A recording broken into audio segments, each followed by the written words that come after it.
ആ മുറിയെക്കുറിച്ചും മാത്രമല്ല, ഞങ്ങൾക്കുണ്ടാവുന്ന കുട്ടികളെക്കുറിച്ചും ഞങ്ങൾ ഒരുപാട് സ്വപ്നം കണ്ടിരുന്നു. നീലിന് ഒരാൺകുട്ടി വേണമെന്നായിരുന്നു ആഗ്രഹം. അതിനെക്കുറിച്ചൊന്നും ഓർത്ത് നീ ഇനി വേവലാതിപ്പെടണ്ട. ഏട്ടൻ ഒരു ആൺകുട്ടിയെ പ്രസവിച്ചു കൊടുക്കാൻ ഭാര്യയായിട്ട് ഈ സ്വാതി ഉണ്ട് ഇവിടെ. അതിന് നിനക്കൊരിക്കലും കഴിയില്ലെങ്കിലോ?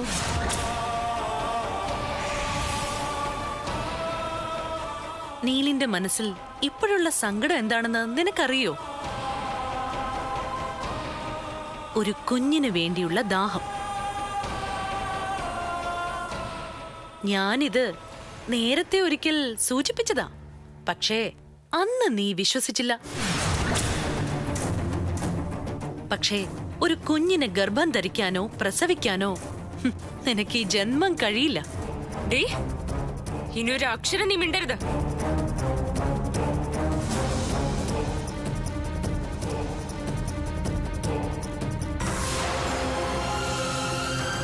ഈ സത്യം എനിക്ക് മാത്രമല്ല, നീലിനും അറിയാം. അയാളിത് നിന്നിൽ നിന്നും മറച്ചു വെച്ചത് എന്തിനു വേണ്ടിയാണെന്ന് എനിക്കറിയില്ല. സ്വന്തം പ്രതികാരം തീർക്കാൻ നീ കള്ളക്കഥയായിട്ട് ഇറങ്ങിയിരിക്കല്ലേ? എടി, എന്റെ ഏട്ടൻ എന്നോടൊന്നും മറച്ചു വെക്കില്ല. എനിക്കെന്റെ പ്രാണനേക്കാൾ വിശ്വാസമാ എന്റെ ഏട്ടനെ.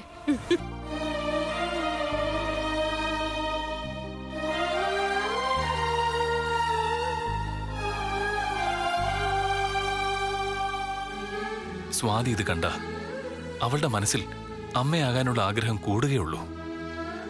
ആ ആഗ്രഹം ഒരിക്കലും നടക്കില്ല എന്ന് ഞാൻ എങ്ങനെ അവളോട് പറയും?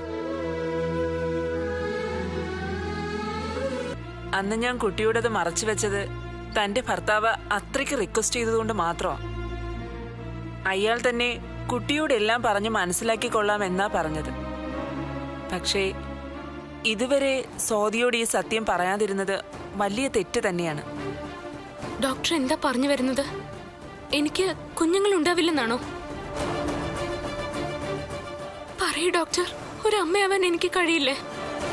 കുട്ടിയുടെ മുഖത്ത് നോക്കി നോ എന്ന് പറയരുതെന്ന് എനിക്ക് ആഗ്രഹമുണ്ട്. പക്ഷേ വിധി മറിച്ചായി പോയി.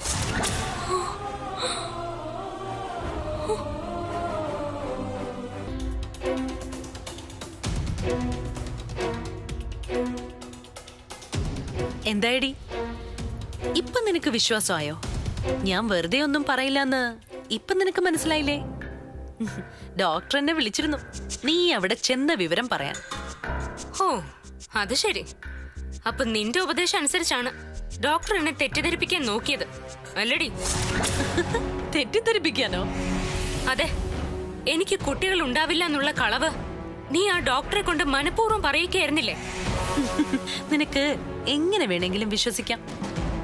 നീലിന്റെ കുഞ്ഞിനെ പ്രസവിക്കാൻ കഴിയുമെന്ന് വിശ്വസിച്ച് കാത്തിരിക്കാൻ നിനക്ക്. പക്ഷേ ആ കാത്തിരിപ്പ് നിന്റെ ജീവിതത്തിന്റെ അവസാനം വരെ ഉണ്ടാകും.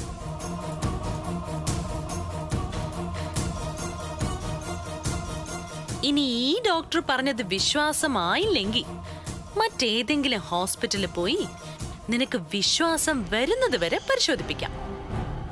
പക്ഷേ എത്ര തവണ ആവർത്തിച്ച് ഏത് ഡോക്ടർ പരിശോധിച്ചാലും അവർക്കെല്ലാം പറയാൻ ഒരൊറ്റ ഉത്തരം മാത്രമേ ഉണ്ടാവൂ. നിനക്കൊരിക്കലും ഒരു കുഞ്ഞിന്റെയും അമ്മയാവാൻ കഴിയില്ല എന്ന സത്യം.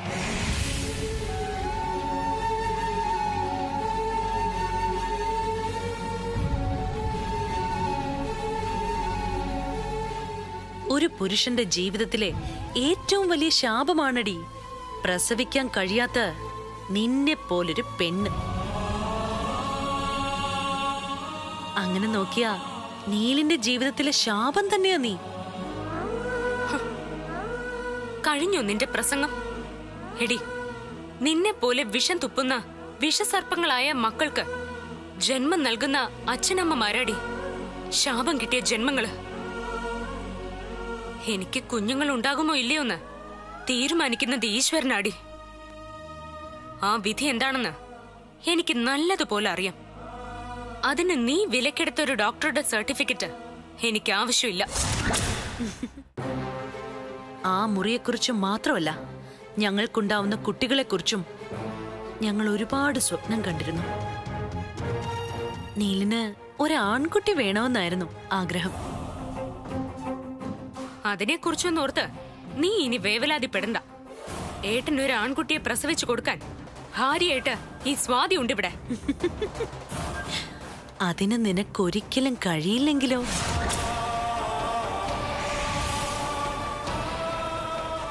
നീലിന്റെ മനസ്സിൽ ഇപ്പോഴുള്ള സങ്കടം എന്താണെന്ന് നിനക്കറിയോ? ഒരു കുഞ്ഞിന് വേണ്ടിയുള്ള ദാഹം. ഞാനിത് നേരത്തെ ഒരിക്കൽ സൂചിപ്പിച്ചതാ, പക്ഷേ അന്ന് നീ വിശ്വസിച്ചില്ല. പക്ഷേ ഒരു കുഞ്ഞിനെ ഗർഭം ധരിക്കാനോ പ്രസവിക്കാനോ നിനക്ക് ഈ ജന്മം കഴിയില്ല. ദേ, ഇനിയൊരു അക്ഷരം നീ മിണ്ടരുത്.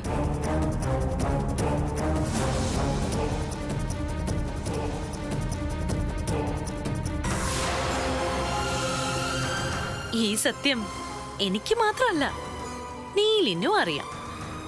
അയാളിത് നിന്നിൽ നിന്നും മറച്ചു വെച്ചത് എന്തിനു വേണ്ടിയാണെന്ന് എനിക്കറിയില്ല.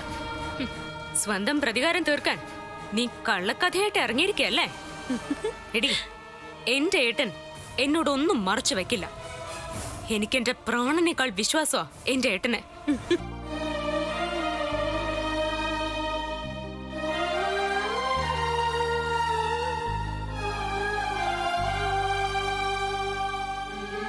സ്വാതി ഇത് കണ്ട അവളുടെ മനസ്സിൽ അമ്മയാകാനുള്ള ആഗ്രഹം കൂടുകയുള്ളൂ.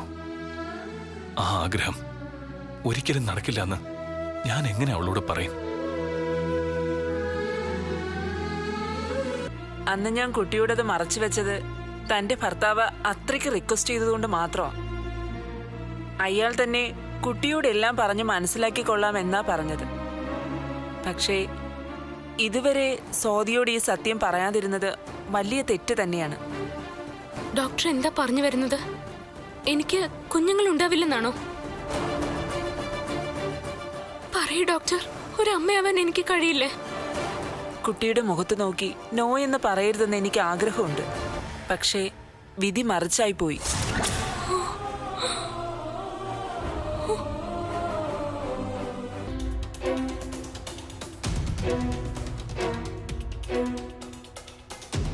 എന്തായടി, ഇപ്പൊ നിനക്ക് വിശ്വാസമായോ? ഞാൻ വെറുതെ ഒന്നും പറയില്ലെന്ന് ഇപ്പൊ നിനക്ക് മനസ്സിലായില്ലേ? ഡോക്ടർ എന്നെ വിളിച്ചിരുന്നു നീ അവിടെ ചെന്ന വിവരം പറയാൻ. ഓ, അത് ശരി. അപ്പൊ നിന്റെ ഉപദേശം അനുസരിച്ചാണ് ഡോക്ടർ എന്നെ തെറ്റിദ്ധരിപ്പിക്കാൻ നോക്കിയത് അല്ലടി? തെറ്റിദ്ധരിപ്പിക്കാനോ? അതെ, എനിക്ക് കുട്ടികൾ ഉണ്ടാവില്ല എന്നുള്ള കളവ് നീ ആ ഡോക്ടറെ കൊണ്ട് മനഃപൂർവ്വം പറയിക്കായിരുന്നില്ലേ? നിനക്ക് എങ്ങനെ വേണമെങ്കിലും വിശ്വസിക്കാം.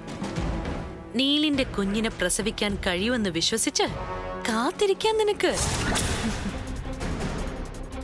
പക്ഷേ ആ കാത്തിരിപ്പ് നിന്റെ ജീവിതത്തിന്റെ അവസാനം വരെ ഉണ്ടാകും.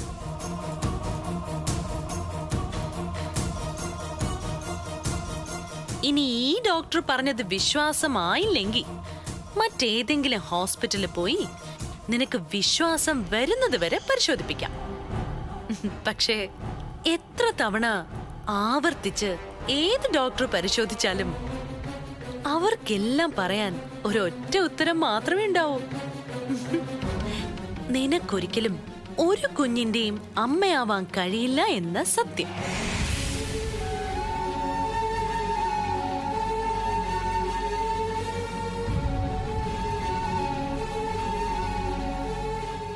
ഒരു പുരുഷന്റെ ജീവിതത്തിലെ ഏറ്റവും വലിയ ശാപമാണടി പ്രസവിക്കാൻ കഴിയാത്ത നിന്നെ പോലൊരു പെണ്ണ്. അങ്ങനെ നോക്കിയാ നീലിന്റെ ജീവിതത്തിലെ ശാപം തന്നെയാ നീ. കഴിഞ്ഞു നിന്റെ പ്രസംഗം. എടി, നിന്നെ പോലെ വിഷം തുപ്പുന്ന വിഷസർപ്പങ്ങളായ മക്കൾക്ക് ജന്മം നൽകുന്ന അച്ഛനമ്മമാരാടി ശാപം കിട്ടിയ ജന്മങ്ങള്. എനിക്ക് കുഞ്ഞുങ്ങൾ ഉണ്ടാകുമോ ഇല്ലയോന്ന് തീരുമാനിക്കുന്നത് ഈശ്വരനാടി. ആ വിധി എന്താണെന്ന് എനിക്ക് നല്ലതുപോലെ അറിയാം. അതിന് നീ വിലക്കെടുത്ത ഒരു ഡോക്ടറുടെ സർട്ടിഫിക്കറ്റ് എനിക്ക് ആവശ്യമില്ല. ഇതാ വാങ്ങിക്കോളൂ.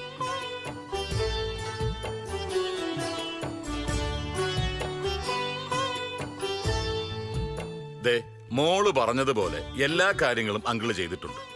പുതിയ കമ്പനി രജിസ്റ്റർ ചെയ്യാനുള്ള എല്ലാ ഡോക്യുമെന്റ്സും ഇതിനകത്തുണ്ട്. അങ്കിളെ, ഇത് ഞാനല്ല വാങ്ങേണ്ടത്, ഗിരിയാ. പുതിയ കമ്പനി തുടങ്ങുന്നത് തന്നെ ഗിരിക്ക് വേണ്ടിയാ. ഗിരി, നീ ഇത് വാങ്ങിച്ചോ.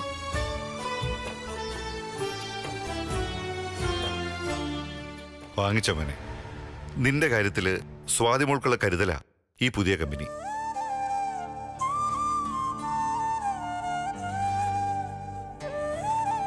അതൊക്കെ ശരിയാ. പക്ഷേ വല്യച്ഛനും നീലും ഒക്കെ ഉള്ളപ്പോ ഇത് ഏറ്റുവാങ്ങാൻ നിങ്ങൾക്ക് തന്നെ അവകാശം. എടാ, ഇത് നിന്റെ കമ്പനി തന്നെയാ. ഞങ്ങളൊക്കെ ഒപ്പം നിന്ന് നിന്നെ സഹായിക്കുന്നതേ ഉള്ളൂ. അച്ഛനും എനിക്കും ഒക്കെ ഇഷ്ടം നീ ഇത് വാങ്ങുന്നത് തന്നെയാ. വാങ്ങിക്കടാ. വാങ്ങിച്ചോ ഗിരി. മാലതിയെ മനസ്സിൽ ധ്യാനിച്ച് മോനിതങ്ങോട്ട് വാങ്ങിച്ചേ.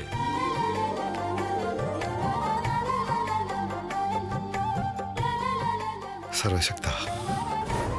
ഓ, പുതിയ കമ്പനി. അപ്പൊ അതാണ് കാര്യം. അപ്പൊ എന്നെ ഒഴിവാക്കിയത് ഇതിനായിരുന്നല്ലേ? കാണിച്ചു കൊടുക്കാം ഞാൻ.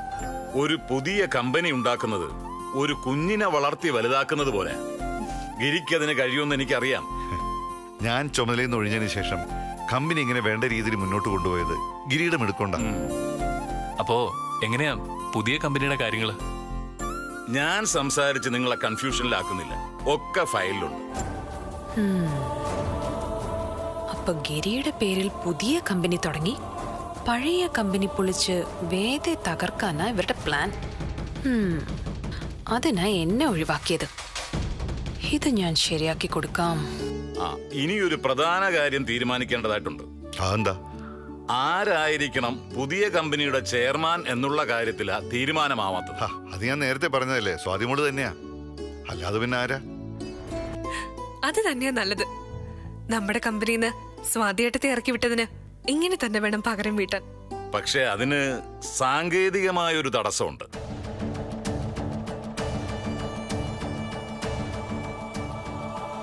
എന്താ വക്കീലെ തടസ്സം? സ്വാതിയെ കമ്പനി ചെയർമാൻ ആക്കാൻ പറ്റില്ല. അതെന്താ? നിയമപരമായി അതിന് വല്ല തടസ്സമുണ്ടോ? നിയമപരമായിട്ടൊരു തടസ്സവും ഇല്ല. പക്ഷേ സ്വാതിക്ക് അതിന് താല്പര്യമില്ല.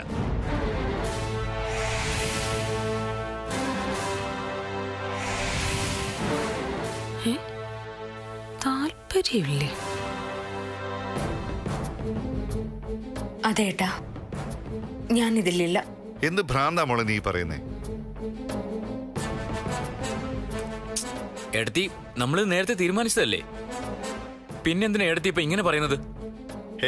ഇത് നടക്കില്ല സ്വാതി. നീ ഇല്ലാതെ ഈ കമ്പനി മുമ്പോട്ട് പോവില്ല. അച്ഛാ, ആരോടുള്ള സ്നേഹക്കുറവ് കൊണ്ടല്ല ഞാൻ ഇതിൽ നിന്ന് പിന്മാറുന്നത്. ഈ കമ്പനിയുടെ നല്ലതിനു വേണ്ടിയിട്ടാ. കമ്പനി തുടങ്ങുന്നത് ഗിരിയുടെയും അച്ഛന്റെയും ഏട്ടന്റെയും പേരിൽ മതി. നന്ദിനിയും ഡയറക്ടർ ബോർഡിൽ ഉണ്ടാവണം. അപ്പോ നീ ഇതിന്ന് പൂർണ്ണമായിട്ട് പിന്മാറുകയാണോ? എന്തൊരു ചതിയാ മോളെ നീ പറയുന്നത്? ചതിക്കാനും ഒളിക്കാനും മറച്ചു വെക്കാനും ഒന്നും എനിക്കറിയില്ല അച്ഛാ.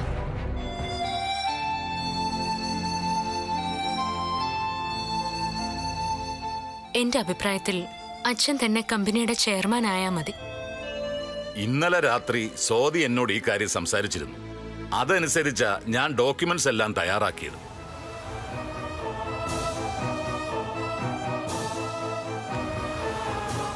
അച്ഛാ, ദയവ് ചെയ്ത് എന്നെ ഇതിൽ നിന്ന് ഒഴിവാക്കിയേ പറ്റൂ. അതിന്റെ കാരണം എന്താന്നാ എനിക്കറിയേണ്ടത്. എല്ലാ സമയത്തും നമുക്ക് ഒരുപോലെ ചിന്തിക്കാൻ പറ്റില്ലല്ലോ അച്ഛാ.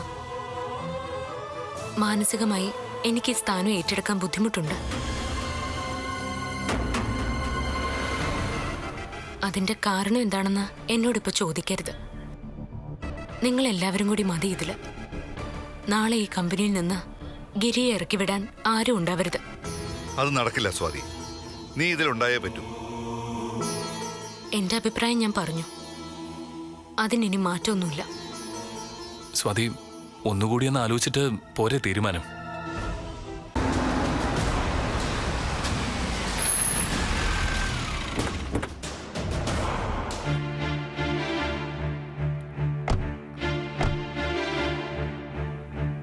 നിൽക്ക്. ഇവിടെ നിന്റെ അഭ്യാസം ഒന്ന് കാണിക്കാൻ ശ്രമിക്കരുത്. എത്രയും വേഗം അവരെയും കൊണ്ട് നമുക്ക് ഇവിടെ നിന്ന് മടങ്ങി പോകണം. മനസ്സിലായോ? അതെ, എനിക്ക് മനസ്സിലായിട്ട് എന്താ കാര്യം? അവര് സമ്മതിക്കണ്ടേ വേണ്ടേ? എടി, അവരെ പറഞ്ഞ് സമ്മതിപ്പിക്കേണ്ട ചുമതല നിനക്കാ. നീ അവന്റെ അമ്മയല്ലേ ഭാനു? അതെ, അമ്മയുടെ ഇഷ്ടത്തിനല്ല അവരെ വിളിക്കാൻ വന്നത്, അച്ഛന്റെ നിർബന്ധത്തിനല്ലേ. അപ്പൊ അച്ഛൻ തന്നെ അവരെ അങ്ങ് പറഞ്ഞ് മനസ്സിലാക്കിയാ മതി. അല്ല പിന്നെ നീ ശരിയാവില്ല. അയ്യടാ, ഇങ്ങേരെയും കൂടി ഇവിടുന്ന് പറഞ്ഞു വിട്ടിട്ട് എനിക്കും കൂടെ എങ്ങനെ ഇവിടെ നിൽക്കാന്നാ ഞാൻ ആലോചിക്കുന്നത്. അതിനിടയ്ക്ക് പിള്ളേരെ പറഞ്ഞ് സമ്മതിപ്പിക്കണമെന്ന് കുന്തുവാ. ഇപ്പൊ ശരിയാക്കില്ല. ചേടാ, നിങ്ങൾ എന്താ ഇവിടെ ഒളിഞ്ഞു നോക്കുന്നത്? എടി, ഇവിടെ ആരെയും കാണാനില്ല. അതിനകത്തോട്ട് ചെല്ലട്ടെ, നടക്കും കൊണ്ട്.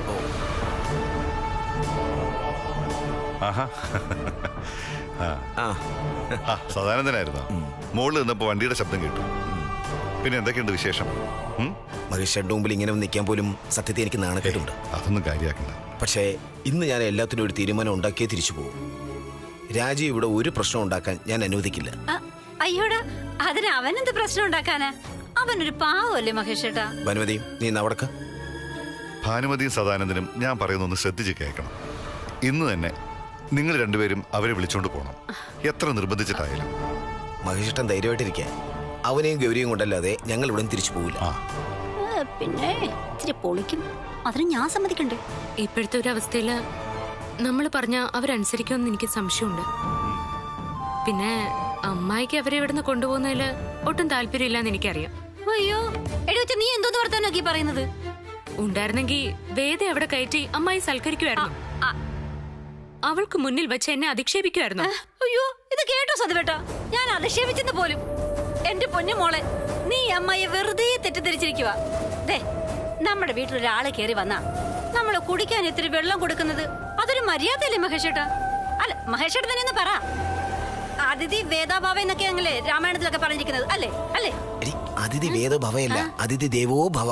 അയ്യോ, അങ്ങനെയാണോ? എന്നാ പിന്നെ അങ്ങനെ. ഭാനുമതി, വീട്ടിൽ കയറി വരുന്ന ഒരാളെ സൽക്കരിക്കുന്നത് തെറ്റൊന്നുമില്ല.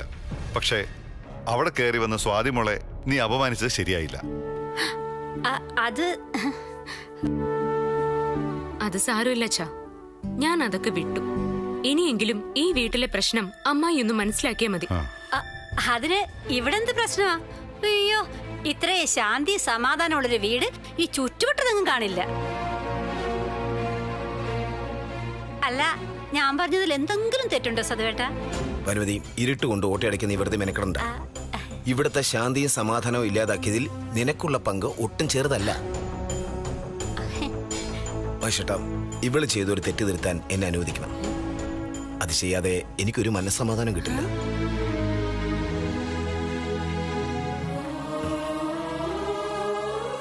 മഹേഷേട്ട, ഇത് വാങ്ങിക്കണം. എന്തായി കവറിന്റെ ഉള്ളില്? 5 ലക്ഷം രൂപയുടെ ചെക്ക. 5 ലക്ഷം രൂപയുടെ ചെക്ക? നിനക്കത് തലയ്ക്ക് സുഖമില്ലേ? കമ്പനിയിൽ നിന്ന് ഇവിടെ രാജീവിനെ കൊണ്ട് അഴിമതി നടത്തി വാങ്ങിയ കാശായത്. എന്തിന്റെ കീടോ, നിന്റെ വല്ല കാര്യം ഉണ്ടായിരുന്നു. മഹേഷേട്ട, ഇത് വാങ്ങണം, എന്റെ ഒരു സമാധാനത്തിന്. അത് കഴിഞ്ഞ് രാജീവിനെയും ഗൗരിയെയും കൊണ്ട് ഞങ്ങൾ ഇന്ന് തന്നെ പൊയ്ക്കോളാം. സദാനന്ദ, പണം ജീവിതത്തിലെ ആദ്യത്തെ വസ്തുവായിട്ട് ഞങ്ങൾ ഇതുവരെ കണ്ടിട്ടില്ല. ഈ പണം കാരണം ഇവിടെ എല്ലാ ദുരിതവും ഉണ്ടായത്. എന്നെ പോലീസ് അറസ്റ്റ് ചെയ്തത് മുതൽ നന്ദിനിയുടെ കുഞ്ഞിനെ നഷ്ടപ്പെട്ടത് വരെ അമ്മായി ഇത് ചെയ്യുമെന്ന് ഞങ്ങൾ ആരും കരുതിയില്ല. സദാനന്ദ, ആ പണം ഭാനുമതിക്ക് തന്നെ കൊടുത്തേ. അവരാഗ്രഹിച്ച് വാങ്ങിച്ചതല്ലേ, അത് അവർക്ക് തന്നെ ഇരിക്കട്ടെ. മഹേഷേട്ടൻ പറഞ്ഞിട്ടില്ലേ, അതിങ്ങ് താ. കാശേ മഹാലക്ഷ്മിയാ, അതിനിങ്ങനെ അവഹേളിക്കാൻ പാടില്ല. ഞാനിത് സൂക്ഷിച്ചു വെച്ചോളാം. ഭാനുമതി, അതിക്ക് തരാൻ. ഇല്ല, ഞാൻ തരില്ല. എടി, ഇങ്ങോട്ട് തരാൻ. മഹേഷേട്ടാ, ഇത് മഹേഷേട്ട തിരികെ വാങ്ങണം. ഭാനു, ആ ചെക്ക് മഹേഷേട്ടന് കൊടുക്ക. എന്നിട്ട് ചെയ്തു തരുന്ന നീ മാപ്പ് പറയണം. ഏയ് വേണ്ട സദാനന്ദ, ഇതിന്റെ പേരിൽ നിങ്ങൾ തമ്മിൽ ഇനി ഒരു വഴക്ക് വേണ്ട. അമ്മായിക്ക് കാശിനോട് ഇത്ര ആർത്തി ഉണ്ടെന്ന് ഞങ്ങൾ ഇപ്പോഴാണ് അറിയുന്നത്. പക്ഷേ ഇനിയെങ്കിലും അമ്മായി കാര്യങ്ങൾ മനസ്സിലാക്കണം. അവരെ രണ്ടുപേരെയും തിരിച്ചു വിളിച്ചോണ്ട് പോവാൻ അമ്മായി തന്നെ മുൻകൈ എടുത്തേ പറ്റൂ.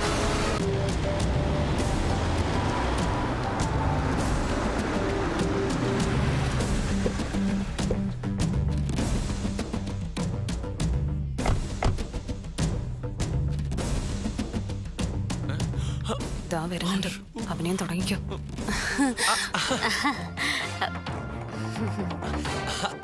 അയ്യോ ഇതാര്? അച്ഛനും അമ്മയും എപ്പോ എത്തി?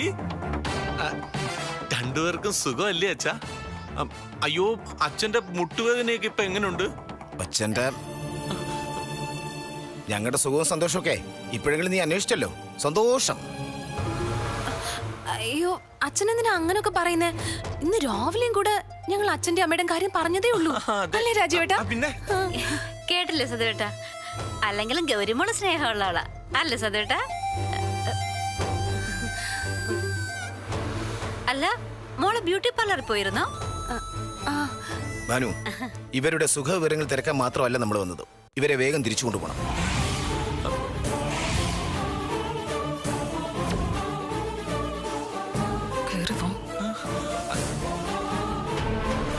അച്ഛാ ഞങ്ങളാണെങ്കി ആകെ ക്ഷീണിച്ചു വരുവാ. അയ്യോ ഒന്ന് ഫ്രഷ് ആയിട്ട് ഇപ്പൊ വരാം.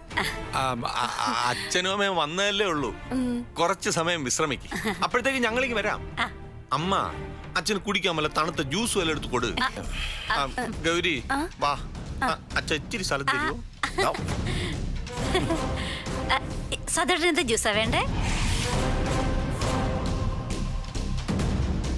വേണ്ടെങ്കി വേണ്ട. അയ്യോ നിങ്ങൾ എന്തിനാ ഇങ്ങനെ തുറച്ചു നോക്കുന്നത്? പറയാനുള്ളത് സതുവേട്ടൻ തന്നെ അങ്ങ് പറഞ്ഞാ മതി.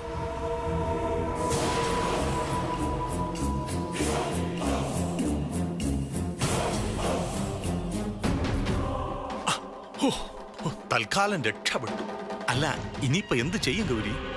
അച്ഛൻ തീരുമാനിച്ചുറപ്പിച്ചിട്ട് തന്നെയാ വന്നിരിക്കുന്നത്. എന്തെങ്കിലും ചെയ്തേ പറ്റൂ രാജുവേട്ടാ. ഒരു കാര്യം തീരുമാനിച്ചാ അതിൽ തന്നെ ഉറച്ചു നിൽക്കുന്നയാളാ അച്ഛൻ. ഇതിൽ നിന്ന് രക്ഷപ്പെടണമെങ്കിൽ എന്തെങ്കിലും തന്ത്രം പ്രയോഗിച്ചേ പറ്റൂ. ഒരു തന്ത്രവും വേണ്ട. ആണുങ്ങളെ പോലെ നട്ടെല്ല് നിവർത്തി അച്ഛന്റെ മുഖത്ത് നോക്കി പറയണം വരാൻ പറ്റില്ല എന്ന്. എന്താ അത് പറ്റില്ലേ? എവിടെന്ന് ഇത് നട്ടലിന്റെ സ്ഥാനത്ത് എന്നെ കൊണ്ടൊന്നും പറയിപ്പിക്കണ്ട. ഗൗരി അങ്ങനൊന്നും നീ പറയണ്ട. അച്ഛന്റെ അടുത്ത് വെട്ടി തുറന്ന് ഇവിടുന്ന് വരുന്നില്ലെന്ന് പറയാനേ എനിക്കൊരു മടിയുമില്ല. പക്ഷെ നമ്മുടെ അച്ഛനായി പോയില്ലേ, അങ്ങനെ പറയാൻ എനിക്കൊരു മടി, അത്രേ ഉള്ളൂ. ഇതിനെ തന്നെയാ നട്ടലില്ലാന്ന് പറയുന്നേ. നാണുമില്ലേ രാജീവേ ഇവളുടെ അധിക്ഷേപം കേട്ടിങ്ങനെ നിക്കാൻ? സ്വന്തം ഭാര്യ നട്ടിലില്ലാത്തവനെന്ന് ഭർത്താവിന്റെ മുഖത്ത് നോക്കി വിളിച്ചു പറഞ്ഞ അതുണ്ടെന്ന് തെളിയിച്ചു കൊടുക്കേണ്ടത് രാജീവ് തന്നെയാ. ഡേ എന്റെ ഭർത്താവിന്റെ കാര്യമേ ഞാൻ നോക്കിക്കൊള്ളാം. നിന്നെ എന്തിനാ ഇപ്പൊ ഇങ്ങോട്ട് കെട്ടിയെടുത്തത്? താഴേന്ന് രക്ഷപ്പെട്ടു പോന്നതല്ലേ രണ്ടാളും. വിളിച്ചോണ്ട് ചെല്ലാൻ രാജീവിന്റെ അച്ഛൻ പറഞ്ഞു വിട്ടതാ എന്നെ. പറഞ്ഞു വിട്ടിരിക്കുന്നു. വാ താഴേക്ക് പോവാം. എല്ലാരും അവിടെ കാത്തു നിൽക്കുക. എന്തിന്? അതൊക്കെ താഴെ വരുമ്പോ അവര് തന്നെ പറഞ്ഞോളും. തൽക്കാലം നിങ്ങൾ എന്റെ കൂടെ വാ. അതൊക്കെ ഞങ്ങള് ഞങ്ങളുടെ സമയത്ത് വന്നോളാം. അതൊന്നും പറഞ്ഞാ പറ്റില്ല. നിങ്ങൾ എന്റെ കൂടെ വന്നേ പറ്റൂ. എന്തായാലും എനിക്കിപ്പോ വരാൻ പറ്റത്തില്ല. ഒന്ന് കുളിച്ച് ഫ്രഷ് ആയിട്ട് വരാമെന്ന് പറഞ്ഞാൽ മതി. അച്ഛൻ വെയിറ്റ് ചെയ്തോളും. അദ്ദേഹം രാജീവിന്റെ കീഴിൽ ജോലി ചെയ്യുന്ന ജോലിക്കാരനല്ല ഇങ്ങനെ അപമാനിക്കാൻ. സ്വന്തം അച്ഛനാ. അത് നീ മറക്കരുത്. വരാനാ പറഞ്ഞത്. ഞാൻ വന്നു. എന്താ നിന്നെ ഞാൻ കെട്ടി വരിഞ്ഞു കൊണ്ടുപോണോ? വേണമെങ്കിൽ ഞാൻ അതിനും തയ്യാറാ. എന്താ വേണോ? വേണ്ടെങ്കിൽ മര്യാദക്ക് എന്റെ കൂടെ വാ. എന്താ വരുന്നില്ലേ? ഓ വരുന്നു. വാ രാജേട്ടാ. ദേ രാജാവിനെ കാണുമ്പോ കമാത്ത് മറക്കരുത്. അവിടെ ചെന്നേ ഞാൻ പറഞ്ഞതുപോലെ അങ്ങ് പറഞ്ഞേക്കണം. മനസ്സിലായോ? ഇല്ലെങ്കിൽ കൊല്ലും ഞാൻ. വാ.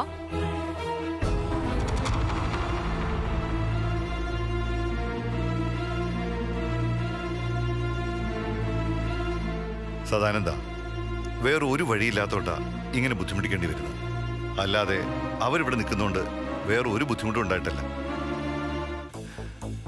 ഗൗരിയും രാജീവും ഇവിടെ നിൽക്കുന്നത് ഞങ്ങൾക്ക് സന്തോഷമുള്ള കാര്യം തന്നെയാ. പക്ഷേ വേദയുടെ കൂടെ കൂടിയുള്ള ഈ കളി അത് അവസാനിപ്പിച്ചേ തീരൂ. നീലേ, ഈ വീടും എന്റെ വീടും എനിക്ക് ഒരുപോലെ തന്നെയാ.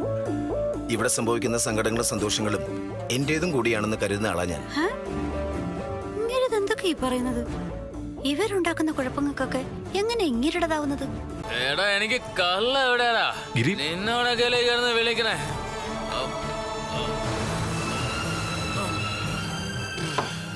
കൊണ്ടുവാടാ ഗിരി. എടാ ഗിരി,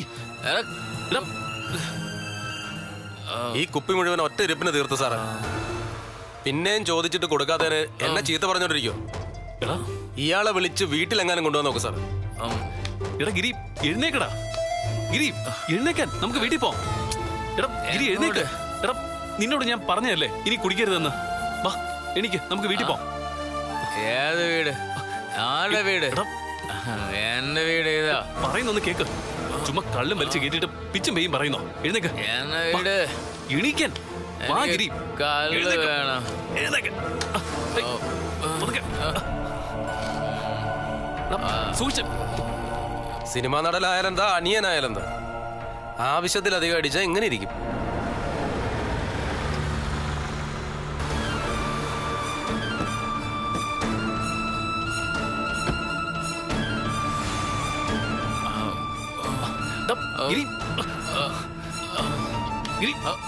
സൂക്ഷിച്ച്. എടാ എന്താടാ? എനിക്ക് ഒരു കുഴപ്പമില്ല. ഇങ്ങോട്ട് വന്നേ. ഞാൻ ഓക്കെയാ. എനിക്ക് ഒരു കുഴപ്പമില്ല. നിന്നോട് ഇങ്ങോട്ട് വരാനാ പറഞ്ഞത്. ഉള്ളും വലിച്ച് കയറ്റിയിട്ടും ബോധമില്ല. എനിക്ക് കുഴപ്പമില്ല. എടാ എന്താടാ? എനിക്ക് ഒരു കുഴപ്പമില്ല. ഇങ്ങോട്ട് വന്നേ. ഞാൻ ഓക്കെയാ.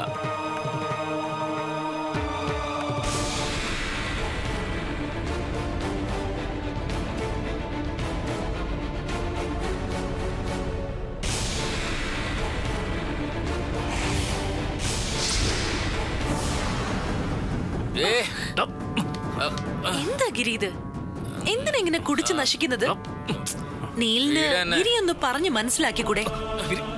ഇങ്ങനെ കള്ളു കുടിച്ച് സ്വയം നശിക്കുന്നത് അന്തസ്സുള്ള ആണുങ്ങൾക്ക് ചേർന്നതല്ല ഗിരി. അന്തസ്സിന്റെ കാര്യമൊന്നും നീ എന്നോട് പറയണ്ട. ബന്ധം വേർപെടുത്തിയിട്ടും ഈ താലി കഴുത്തിട്ട് നടക്കാൻ നിനക്ക് നാണല്ലേടി?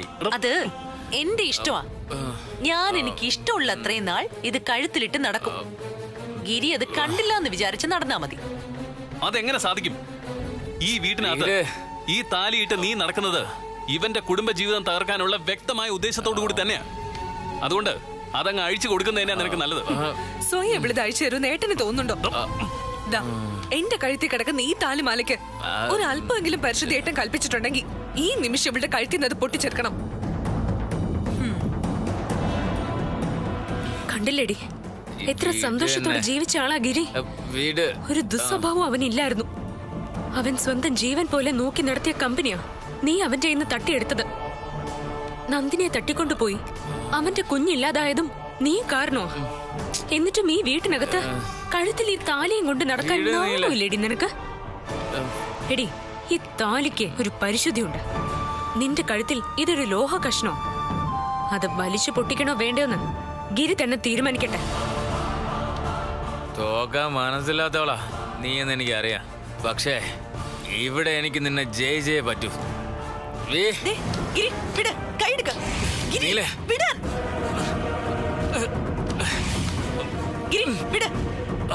മുന്നോട്ട് വെച്ച കാലേ ഇനി പിന്നോട്ടില്ല.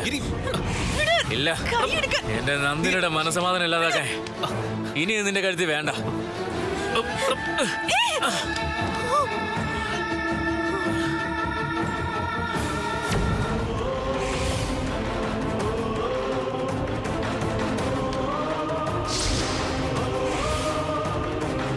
ഈ താലിയുടെ അവകാശവും അധികാരവും ഇനി നീ പറയരുത്.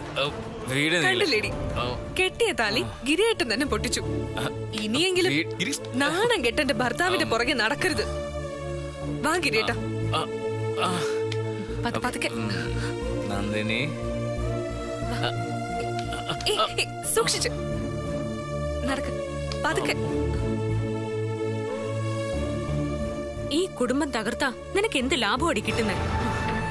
എനിക്കും ഉണ്ടായിരുന്നു കുടുംബവും അച്ഛനും അമ്മയും സഹോദരനും എല്ലാം. അവരൊന്നും ഇപ്പൊ എന്റെ കൂടെ ഇല്ല. എന്റെ ജീവിതം തകർന്നത് ഈ വീട്ടിൽ വന്ന് കയറിയിട്ടാ. എനിക്ക് നഷ്ടപ്പെട്ടതൊന്നും ഇവിടെ ആർക്കും വേണ്ട. നശിപ്പിക്കും ഞാൻ. കൊള്ളാം വേദേ, നിന്റെ തന്ത്രങ്ങൾ വിജയം കണ്ടു തുടങ്ങി. ഈ വീട്ടിൽ സമാധാനം എന്നത് ഇനിയൊരു പഴങ്കഥ മാത്രമാവും. കണ്ടില്ലേ നീ, ഗിരിക്ക് ഭ്രാന്ത് തുടങ്ങി. ഗിരിക്ക് മാത്രമല്ല, ഈ വീട്ടിലെല്ലാവർക്കും ഭ്രാന്ത് പിടിക്കും. പീഡിപ്പിക്കും ഞാൻ. ഈ കുടുംബം മുഴുവൻ ഭ്രാന്ത് പിടിച്ച് തമ്മിൽ തല്ലി മരിക്കണം. എങ്കിലേ ഞാൻ അനുഭവിച്ചതിനൊക്കെ പകരമാവും. വേദേ,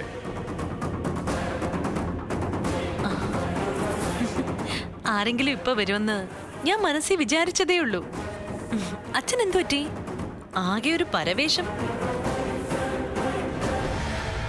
നിനക്ക് എന്ത് വേണമെങ്കിലും ഞാൻ തരാം. എന്റെ കുടുംബം നീ തകർക്കരുത്. ചതിയിലൂടെ നീ ഞങ്ങളുടെ കമ്പനി സ്വന്തമാക്കി. ഇനി ഞങ്ങളാരും അതിന്റെ പിന്നാലെ വരുന്നില്ല. അത് ഞാൻ നിനക്ക് വിട്ടുതരാം. പക്ഷേ നീ ഈ വീട്ടിൽ നിന്ന് ഇറങ്ങിപ്പോണം. എന്റെ മക്കള് തമ്മിലടിച്ച് മരിക്കുന്നത് കാണാൻ എനിക്ക് വയ്യ. അച്ഛൻ എന്താ ഈ പിച്ചുംപേയും പറയുന്നത്? അവര് തമ്മിൽ തല്ലുന്നതിന് ഞാൻ എന്ത് പിഴച്ചു? മകനും മരുമക്കളും തമ്മിലുള്ള വഴക്കിനിടയിൽ എനിക്കെന്ത് സ്ഥാനം? നിന്റെ ബലത്തിലാ അവൻ ആ ആത്മഹത്യാ നടത്തിയത്. ഇല്ലെങ്കിൽ അവനും ഗൗരിയും കൂട്ടി സദാനന്ദന്റെ കൂടെ പോകുമായിരുന്നു. അവരെ തടഞ്ഞു വെച്ച് ഞങ്ങൾക്കെതിരെ തിരിക്കുന്നത് നീയാ. നീ ആവശ്യപ്പെടുന്ന എന്തും ഞാൻ തരാം. എന്റെ മക്കളെയും മരുമക്കളെയും തമ്മിലടിപ്പിച്ച് കൊല്ലരുത്. ശരി, അച്ഛൻ പറയുന്നത് ഞാൻ സമ്മതിച്ചു. ഞാൻ ഈ വീട്ടിൽ നിന്ന് ഇറങ്ങിപ്പോകാം. പകരം ഞാൻ ചോദിക്കുന്നത് തരാൻ അച്ഛന് പറ്റുമോ? ഈ വീട്ടിൽ സമാധാനം തിരിച്ചു കിട്ടുന്ന എന്ത് വിട്ടുവീഴ്ചയ്ക്ക് ഞാൻ തയ്യാറാ. പറ, നിനക്ക് എന്താ വേണ്ടത്? നീലിനെ, എന്റെ പഴയ നീലിനെ തിരിച്ചു തരാൻ അച്ഛന് പറ്റുമോ? ഞാൻ നിനക്കല്ലല്ലോ വാക്ക് തരുന്നത്, ഏടത്തിക്കാ. അത് ഞാൻ തെറ്റിക്കില്ല. അത് തെറ്റിക്കണമെങ്കിൽ ഗിരി മരിക്കണം. ഇവനെ സംശയിക്കേണ്ട നന്ദിനി. ഗിരി ഈ വാക്ക് തെറ്റിക്കില്ല, അതെനിക്ക് ഉറപ്പാ. പക്ഷേ ഏടത്തി അമ്മ എനിക്കൊരു വാക്ക് തരണം. പുതിയ കമ്പനിയുടെ ചെയർമാൻ സ്ഥാനത്ത് എൻ്റെ ഏടത്തി അമ്മ ഉണ്ടാവണം. അത് എനിക്ക് നിർബന്ധമാണ്.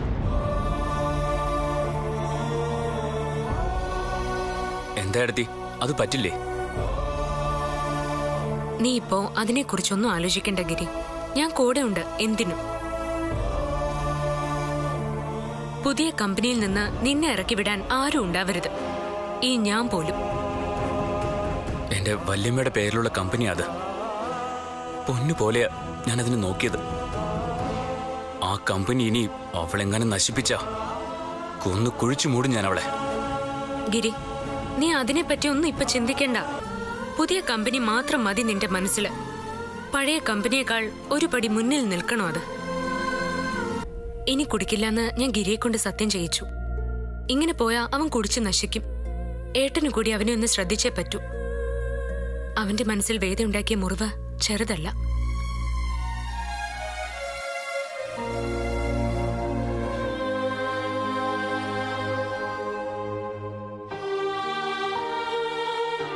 ഏട്ടാ, ഞാൻ പറഞ്ഞത് ഏട്ടൻ കേട്ടില്ലേ?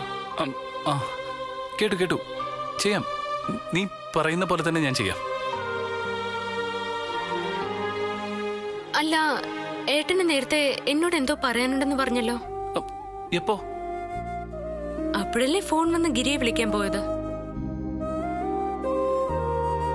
എന്താ ഏട്ടാ, എന്താ പറയാനുണ്ടെന്ന് പറഞ്ഞത്?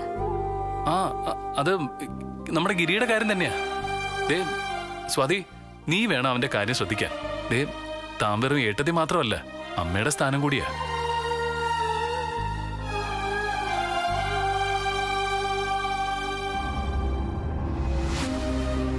തൽക്കാലം രക്ഷപ്പെട്ടു. നാളെ രാവിലെ തന്നെ ഡോക്ടറെ പോയി കണ്ടേ പറ്റൂ. പുതിയ കമ്പനി തുടങ്ങാനുള്ള ഓട്ടത്തിലാ ഇപ്പൊ എല്ലാരും. അത് സൂക്ഷിക്കണം. അതില് നീ ഇല്ലല്ലോ. അവിടെയും നിന്നെ അവർ ഒഴിവാക്കി. ഞാനിപ്പോ വേദയുടെ പക്ഷത്തല്ലേ, അതവർക്ക് നന്നായിട്ട് അറിയാം. പുതുതായി തുടങ്ങുന്ന കമ്പനി ഏത് തരത്തിലുള്ളതായിരിക്കുമെന്ന് വല്ല സൂചനയും കിട്ടിയോ? ഇല്ല, അതിനെക്കുറിച്ചൊന്നും പറഞ്ഞില്ല. അതെല്ലാം സ്വാതിയുടെ തീരുമാനങ്ങളായിരിക്കും.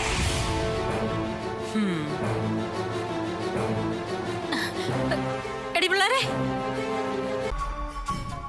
നന്ദിനി, നന്ദിനി. എന്താ ഏട്ടത്തി? ഞാൻ അയൺ ചെയ്ത് വെച്ചിരുന്ന സാരി എവിടെ? നീ എടുത്തോ? ഇല്ല ഏട്ടത്തി, ഞാൻ കണ്ടില്ല. പിന്നെ സാരി എവിടെ പോയി? അമ്മായി അമ്മായി. ഓ അമ്മായി അമ്മായി എന്നാടി പെണ്ണേ, നീ എന്തിനാ ഇങ്ങനെ കൂകി വിളിക്കുന്നത്? നീ ഇതുവരെ അമ്പലത്തിൽ പോയില്ലേ? അയൺ ചെയ്ത് വച്ചിരുന്ന എന്റെ സാരി കാണുന്നില്ല. കാണാനില്ലേ? പിന്നെ എവിടെ പോയി? അയ്യോ ആ ചിലപ്പോഴേ സാരി സൗന്ദര്യ മത്സരത്തിന് പോയതായിരിക്കും. അമ്മായി ഒരുപാട് മൂതല്ലേ? സാരി കണ്ടില്ലെന്നല്ലേ ഏട്ടത്തി പറഞ്ഞുള്ളൂ. അതിനിങ്ങനെ കളിയാക്കേണ്ട കാര്യമൊന്നുമില്ല. നീ അധികം വാതുറക്കണ്ട. ആനയും പേടിക്കണം, ആന പിണ്ടത്തെയും പേടിക്കണം എന്ന് പറഞ്ഞാലേ അതൊന്നും നടക്കുന്ന കാര്യമല്ല. ഓ ഞാൻ ആനപ്പിണ്ടം തന്നെ സമ്മതിച്ചു. പക്ഷെ അമ്മായിയോ, ആനപ്പിണ്ടമാണോ അതോ ഇത്തിൽ കണ്ണിയാണോ? ഒന്ന് മറുപടി പറ അമ്മായി. നന്ദിനി, അതൊക്കെ പിന്നെ തീരുമാനിക്കാം. അമ്മായി, എന്റെ സാരി ആരാ എടുത്തോണ്ട് പോയത്? പറ. നിന്റെ സാരി എനിക്കെന്തിനാ? ഇത് നല്ല കൂത്ത്.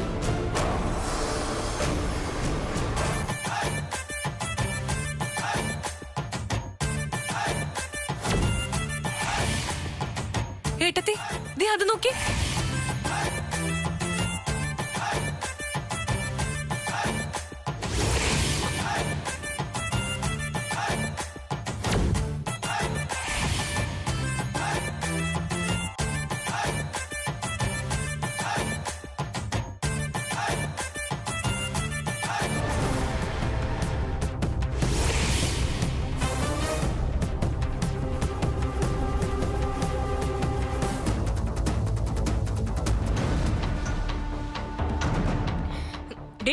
നിന്നോട് ആരാ പറഞ്ഞത് എന്റെ സാരി എടുക്കാൻ?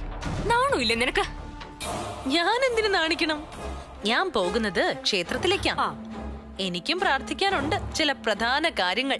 മര്യാദയ്ക്ക് എന്റെ സാരി തിരിച്ചു തരുന്നതാ നിനക്ക് നല്ലത്. ഈ വീടിനകത്ത് എന്തും ചെയ്യാനുള്ള അധികാരമൊന്നും നിങ്ങൾക്കില്ല. മര്യാദയ്ക്ക് സാരി അയച്ചു കൊടുക്കുന്നതാ നല്ലത്. തരാം. ആദ്യം ഞാൻ ക്ഷേത്രത്തിലേക്ക് പോയിട്ട് വരട്ടെ. നിക്കടി.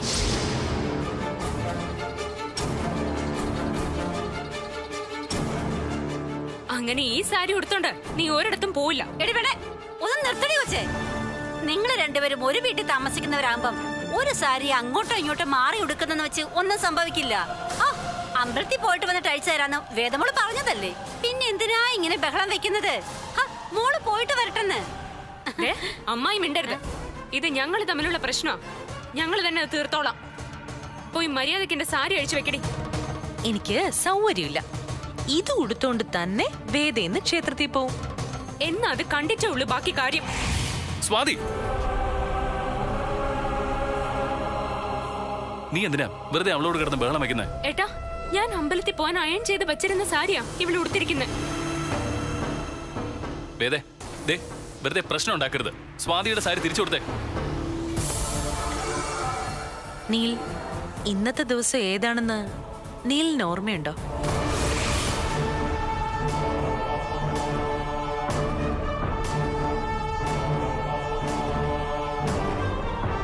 എല്ലാ വർഷവും എന്റെ പിറന്നാൾ ദിവസം എന്നെക്കാൾ മുൻപേ ഓർത്തിരുന്നത് നീലായിരുന്നില്ലേ? എനിക്കതൊന്നും ഓർമ്മയില്ല. ഇപ്പൊ ഓർക്കാൻ താല്പര്യമില്ല. പക്ഷേ എനിക്കെല്ലാം ഓർമ്മയുണ്ട്. ഓർമ്മയുള്ളതൊക്കെ ചുരുട്ടിക്കൂട്ടി വല്ല അടുപ്പിലും കൊണ്ടുപോയി കത്തിക്കും. അതാ ഇനി നിനക്ക് നല്ലത്. അതേടി, എല്ലാം കൂടി ഞാനൊരിക്കൽ ചുരുട്ടിക്കൂട്ടി കത്തിച്ച് കളഞ്ഞതാ. നീൽ പറഞ്ഞിട്ട്. എന്തിനാണെന്നറിയോ നിനക്ക്? എന്റെ ജീവൻ അപകടം ഒന്നും വരാതിരിക്കാൻ നീല് നിർബന്ധിച്ചിട്ട്. ഒരു കൊല്ലത്തേക്ക് എനിക്ക് പകരക്കാരിയായി നിന്നെ കല്യാണം കഴിക്കാൻ. പഴങ്കഥകളുടെ കെട്ടഴിച്ച് ബ്ലാക്ക്മെയിൽ ചെയ്ത് സിമ്പതി പിടിച്ചു പറ്റാൻ നോക്കണ്ട നീ. ആണോ നീൽ? ഇതൊക്കെ വെറും പഴങ്കഥകൾ മാത്രമാണോ?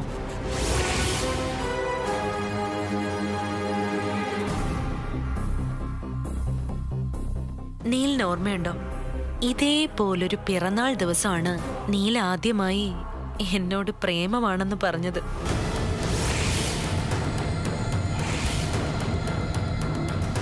നിങ്ങൾക്കിത് എന്തിന്റെ കേടാ പെണ്ണുപിള്ളെ? പണ്ടത്തെ കാര്യമൊന്നും ഇനി ഇവിടെ വിളമ്പണ്ട. ചെലവാകില്ല അതൊന്നും.